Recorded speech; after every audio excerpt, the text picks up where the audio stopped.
ustedes. Estamos continuando el estudio de la parashá de esta semana, que es Parashat Nitzavim.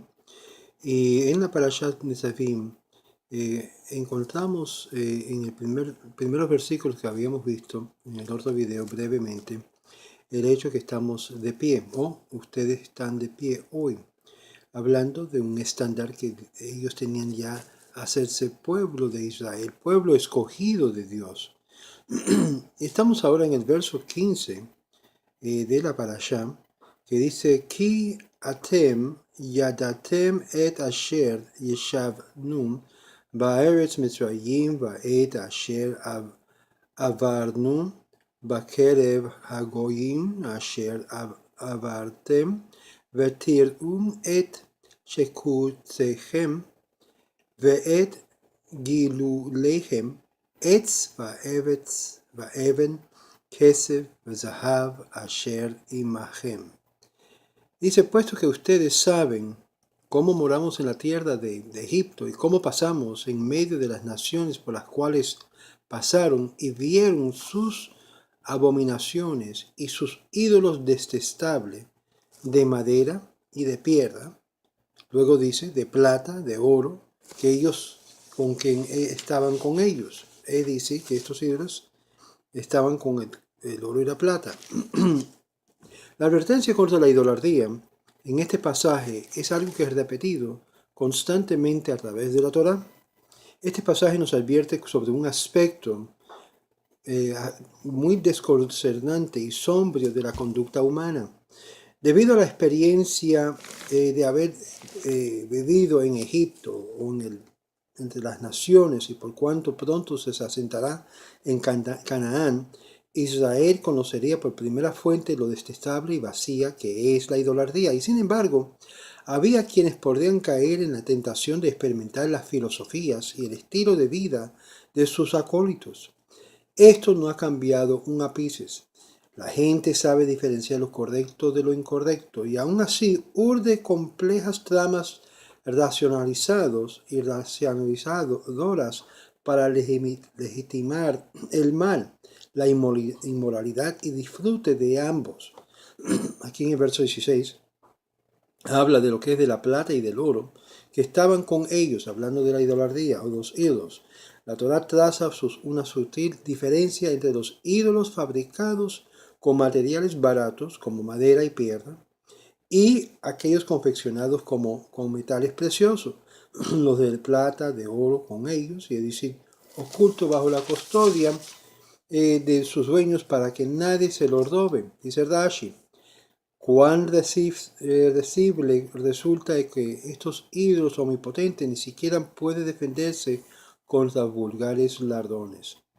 Otra conexión que tiene que asociarse con lo que es la madera, la piedra y luego las cosas asociadas con ellas, que es los valores de oro y plata, es la idea de que estas asociaciones sirviendo a estos ídolos habría de traer oro y plata y por lo tanto traer una potencial tentación para el pueblo de Israel.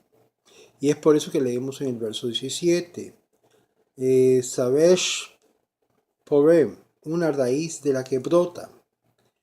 ¿Qué significa esto? Una raíz que brota. Esto es la curiosidad. Como dice que la curiosidad fue que mató el gato o el animal, ¿no? Y la curiosidad es como una raíz que crece irrefrenablemente y comienza como un deseo por aprender las abominaciones de la tierra de Canaán, pero la raíz brotará y producirá herejías que tan solo amargas y dañinas como la hiel y el ajenjo. Es aquí donde vemos la tentación de lo que fue asociado en el versículo anterior, lo que es el oro y la plata, con los de menos valor que es el de la madera y la piedra. Ahora, interesante porque en muchos de los rabinos habían asociado estos dos aspectos de madera con lo que es la cruz o lo que es la religión de la cruz, que era de hecho de madera, y la piedra que se asociaba más bien a la religión de la piedra que tradicionalmente se consideraba como del Islam. Algo conectado con los dos. Esto fue más bien una aplicación más más moderno del primero 2 siglos, mejor dicho, entre los rabinos que así asociaban estos dos versículos que hablaba de lo que es la religión de la madera y la religión de la piedra. Pero sabemos en la historia y en la arqueología que en sí habían idolatrías que se practicaba usando lo que es la madera y la piedra, y más tarde lo que es objetos preciosos, como vemos que se usaba mucho en la China, en Japón, donde se usaba y se creaba imágenes usando estos elementos. Y dice el verso 17, una raíz que brota, la curiosidad. La curiosidad ha sido lo que es el que siempre ha sido el gran problema con el ser humano, que quieren saber más sobre algo que le puede ser dañino a su persona.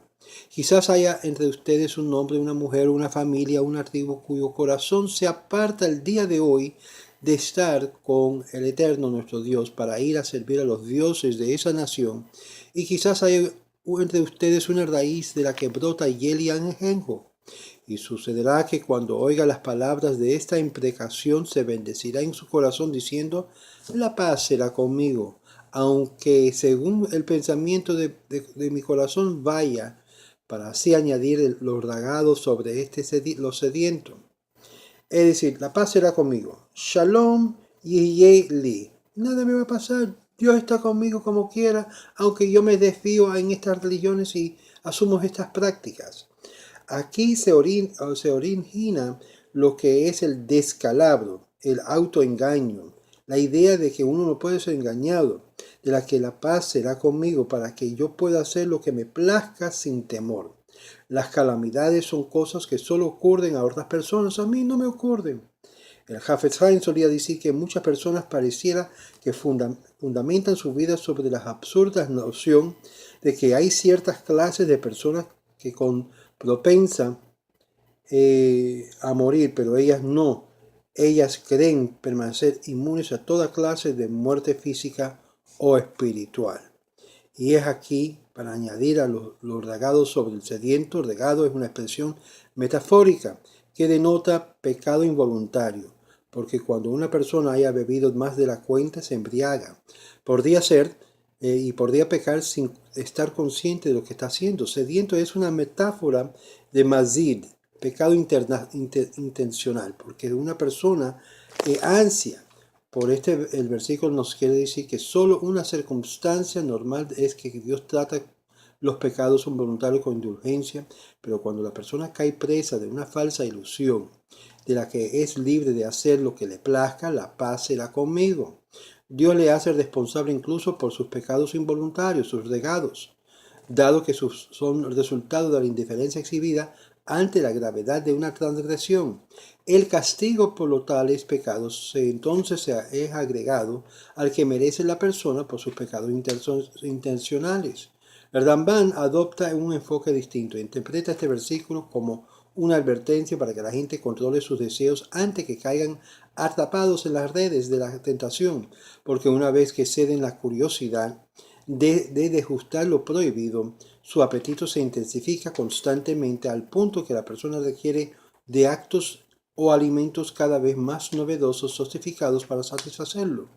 Por ello, el mensaje de este versículo es que la persona debe de mantenerse en su guardia en alto ante cualquier proclividad incipiente al pecado, porque si peca cuando está regada, es decir, sin deseo intenso, esos pecados serán suplementados por Safot, por un nivel más grave de la transgresión cometida por una sed de ser estímulos más fuertes y placeres más intensos. Y ahí es donde entra, entonces no estará dispuesto el Eterno a perdonarles, pues entonces humeará la cólera del Eterno y su celo contra ese hombre y desplomará sobre él toda la imprecación escrita en el libro y bordará el Eterno su nombre de debajo de los cielos y lo apartará el Eterno el mal de entre las tribus de Israel conforme a las imprecaciones del pacto que está escrito en el libro de la Torá. Él creó el peor pecado que puede caer el judío es regresarse a la idolatría, a cosas y apartarse del camino de Dios, adaptándose a un Dios que no es Dios. Veremos más en otro video. Shalom, shalom.